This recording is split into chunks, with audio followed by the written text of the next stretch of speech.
அஸ்ஸலாமு அலைக்கும். ஆஜிமா தலைமுறை யூடியூப் சேனல் சொந்தங்களே, உங்கள இன்னொரு வீடியோவில் சந்திக்கிறதுல சந்தோஷம். இன்றைக்கி நாங்கள் ஹபுத்தல ஸ்டைல் கொலக்கேந்தி ஒன்று எப்படி செய்கிறதுன்னு பார்ப்போம்.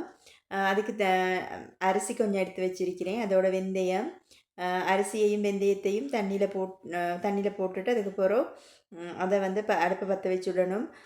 அதுக்கப்புறம் அந்த கொலக்கேந்திக்கு தேவையான அளவு உப்பு ஊற்றுறதை நீங்கள் பார்க்குறீங்க. உப்பு ஊற்றிக்கிறணும். அதுக்கு பிறகு அதுக்கு தேவையான இது ரம்பை வந்து எங்களோட தோட்டத்தில் நாங்கள் வெட்டுற ரம்பை அதோடு சேர்த்து கருவேப்பில்லை, வெங்காயம், தக்காளி, பச்சை கொச்சிக்காய் இதெல்லாம் வெட்டி வச்சு வெந்தயம், வெள்ளைப்பூடு இது எல்லாத்தையும் நாங்கள் கஞ்சியில் அந்த இதில் வந்து அரிசி வெந்தயம் சேர்த்ததோடு அதுகளையும் சேர்த்து நல்லா வேவிடுவோம். தொடர்ந்தும் நீங்கள் எங்களோட வீடியோவோட இணைஞ்சிரிங்க, அதை பார்க்கலும். இப்போ அது எல்லாத்தையும் போட்டு அந்த வேவ் விட்டுறது தான் நீங்கள் பார்த்துக்கிட்டு இருக்கிறீங்க.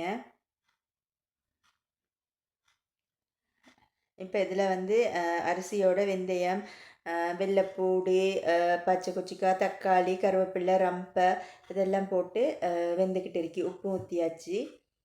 நல்லா வேவ விடணும். ஏன்னா இலக்கஞ்சி தானே, அதனால். இப்போ அதுக்கு தேவையான கீரை பிக்கிறதுக்கு இது எங்களோட தோட்டத்தில் உள்ள கீரை தான். வல்லாரைக்கீரை நாங்கள் இன்றைக்கி இந்த இலக்கஞ்சிக்கு சேர்க்குறோம். இதை நாங்கள் குலக்கேந்தின்னு தான் சொல்லுவோம். அப்போ அதோட இந்த வல்லாரைக்கீரையோட பாருங்கள், நான் காட்டுறேன். இன்னும் கொஞ்சம் இந்த கீழ்காய் நெல்லி அந்த கீரையும், அடுத்தது வந்து நாங்கள் சொல்லுவோம் நாவூரிஞ்சா இலைன்னு சொல்லுவோம் இந்த கீரையை. இது நீங்கள் என்ன சொல்லுவீங்களோ தெரியும். இது வந்து வவுறு சம்மந்தப்பட்ட பிரச்சனைகளுக்கு நல்ல. அப்போ அதையும் சேர்த்திருக்கிறேன். அதை கீரை பிக்கிறதை தான் நீங்கள் பார்க்குறீங்க. தொடர்ந்து அந்த கீரையை வந்து நல்லா நாங்கள் கழுவிட்டு திருப்பி உப்பு ஊற்றி இன்னும் கொஞ்சம் தண்ணி ஊற்றி ஊற வச்சிருவோம். அப்போ அதில் ஏதாவது பூச்சிகள் எதுவும் இருந்தால் அதை வந்து அந்த நல்ல துப்புரவாகிறதுக்கு ஊற வச்சதுக்கு அப்புறம் ஒரு 10 நிமிஷம் ஊற வச்சுட்டு திருப்பி அதை நல்லா கழுவி எடுத்துருவேன். இந்த பாருங்கள், குலக்கேந்த வெந்துக்கிட்டு இருக்கி. குலக்கேந்தைக்கு இது வந்து நல்லாவே வேவணும். அரிசி நல்லா வெந்து வரணும். அப்போ தான் அந்த கஞ்சி வந்து டேஸ்ட்டாக இருக்கும்.